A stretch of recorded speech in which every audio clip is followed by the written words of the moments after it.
Assalamualaikum, semoga keadaannya sehat dan baik-baik saja.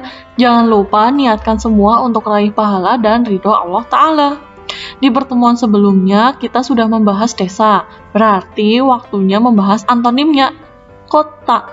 Di video ini, kita akan membahas pengertian, tahap perkembangan, dan pola kota. Mengapa kita mempelajari ini?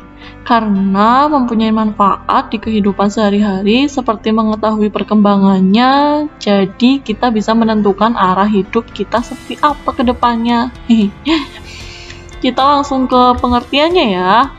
Menurut Undang-Undang Nomor 26 Tahun 2007, kawasan perkotaan adalah wilayah yang mempunyai kegiatan utama bukan pertanian, dengan susunan fungsi kawasan sebagai tempat permukiman perkotaan, pemusatan dan distribusi pelayanan jasa pemerintahan, pelayanan sosial, dan kegiatan ekonomi.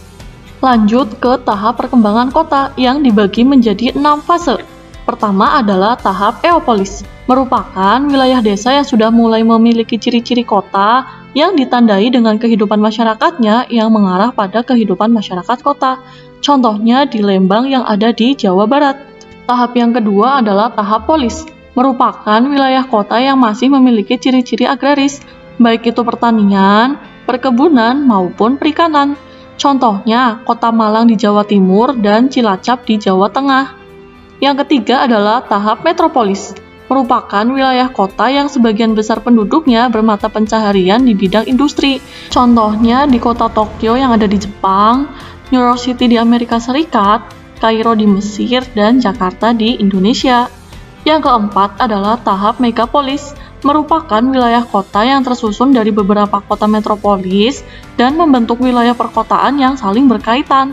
Contohnya di Jabodetabek yang merupakan gabungan dari Jakarta, Bogor, Depok, Tangerang, dan Bekasi. Yang kelima adalah tahap tiranopolis, merupakan wilayah kota yang memiliki tingkat kekacauan yang tinggi, baik di bidang pertanahan, perdagangan, keamanan, maupun pelayanan publik. Contohnya di Los Cabos dan Acapulco di Meksiko, Caracas di Venezuela, dan Natal di Brasil. Tahap yang terakhir adalah tahap nekropolis, merupakan wilayah kota mati dan ditinggalkan oleh penduduknya karena dianggap tidak layak lagi untuk dihuni karena berbagai alasan seperti serangan wabah penyakit, kehancuran ekonomi, kerusakan lingkungan, atau dampak perang. Contohnya di Pulau Hashima dan Fukushima di Jepang. Kalau kota tempat tinggal kita masuk tahap yang mana ya? Oke, kita lanjut ke pola keruangan kota. Kalau di desa kemarin ada 5 jenis pola permukiman. Nah, di kota ini hanya dibedakan menjadi 3 macam pola keruangan kota. Yang pertama adalah teori konsentris.